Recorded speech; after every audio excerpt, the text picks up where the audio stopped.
Take support দেবার নামে প্রতারণার অভিযোগ। সল্টলেকের সেক্টর 5-এ বেআইনি কল সেন্টারে অভিযান চালিয়ে উদ্ধার 67 লক্ষ টাকা। গতকাল ওই ভুয়ো কল সেন্টারে অভিযান চালায় বিধাননগর কমিশনারেটের পুলিশ। কল সেন্টারে মেলে 58 লক্ষ টাকা। সেন্টারের মালিকের বাড়িতে উদ্ধার হয় আরও 9 লক্ষ টাকা। এই ঘটনায় বেআইনি কল সেন্টারের মালিক সহ 3 জনকে গ্রেপ্তার করেছে পুলিশ।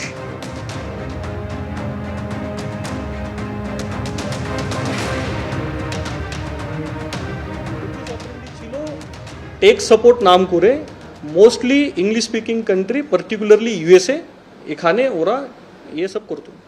টোটাল অ্যারেস্ট এখন পর্যন্ত 3 জন হয়েছে। আমি এর মধ্যে আছে অবিনাশ জয়সওয়াল, এটা এর মেন ওনার।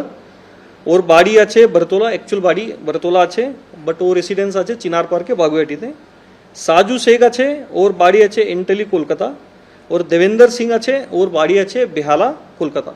সোর্স ইনফরমেশন এবং টেকনিক্যাল ইনপুট ছিল, ওর ভিত্তিতে আমরা যে আছে রেড করেছি। টোটাল রিকভারি আছে অ্যাপ্রক্সিমেট 67,78,000। ইনস্ট্রুমেন্ট আছে টোটাল 14 অ্যান্ড্রয়েড ফোন, 2 নোটবুক, তারপরে আছে এক ক্যাশ কাউন্টিং মেশিন, তারপরে আছে 6 ডেস্কটপ এবং আবার 4 মোবাইল ফোন।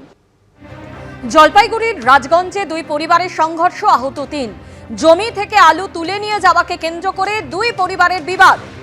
ধারালো অস্ত্র, পাথরের আঘাতে জখম হন 3 জন। টেলিফোনে রয়েছেন আমাদের প্রতিনিধি রাজা চট্টোপাধ্যায়। রাজা, ঠিক কি হয়েছে? দেখো, তুমি জানো যে এখন আলুর মরশুম রয়েছে। যেই এলাকায় ঘটনা ঘটেছে রাজগঞ্জ এলাকায়, সেখানে একটি কোল্ড স্টোরেজ রয়েছে।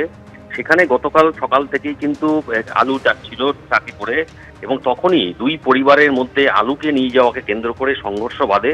এবং যেটা জানা যাচ্ছে, এর আগেও কিন্তু এই দুই পরিবারের মধ্যে সমস্যা ছিল। কালকে এই আলুকে নিয়ে যাওয়া কেন্দ্র করে দুই পক্ষের মধ্যে সংঘর্ষ বাধে, বাড়ি ভাঙচুর হয় রাতে এবং অগ্নিসংযোগ করা হয়।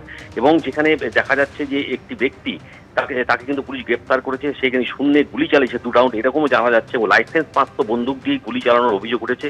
পাল্টা দুই পক্ষেরই বাড়িঘর ভাঙচুর হয় এবং দুই পক্ষের পক্ষ থেকে কিন্তু অভিযোগ দায়ের করা হয়েছে রাজগঞ্জ থানায়। এখন পর্যন্ত এই ঘটনায় একজনকে পুলিশ গ্রেপ্তার করেছে, 3 জন আহত অবস্থায় চিকিৎসাধীন রয়েছে জলপাইগুড়ি সুপার স্পেশালিটি হাসপাতালে। ধন্যবাদ রাজা। তালজাংরায় ভুতুরে ভোটারের হদিশ। শ্যামসুন্দরপুর বুথে ভোটার তালিকায় 2 জনের স্বামীর নাম এক। ভোটার তালিকায় নাম রয়েছে দীপান্বিতা ভট্টাচার্য ও জুহি ভট্টাচার্য। 2 জনের স্বামীর নামই শাশ্বত ভট্টাচার্য। এই 3 জনের কোনো অস্তিত্ব নেই দাবি তৃণমূলের ব্লক সভাপতির। এই বুথে আরো 6 জন ভুতুরে ভোটারের হদিশ মিলেছে দাবি ব্লক সভাপতির। ভুয়ো ভোটারদের নাম তালিকায় ঢুকিয়েছে বিজেপি, কটাক্ষ তৃণমূলের। ভোটার তালিকায় গড়মিলের জন্য দায়ী তৃণমূল, পাল্টা নিশানা বিজেপি।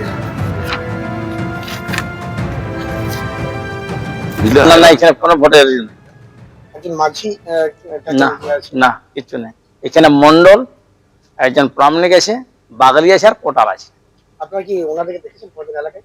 না। কিভাবে এলো মনে হচ্ছে? কিভাবে এলো? ওটা বদমাশ করে ওগুলো চাল খেলছে ওগুলা। আপনার এলাকায় কতদিন দেখেন? না, আমাদের এখানে ভট্টাচার্য না, কি করে দেখো আমরা।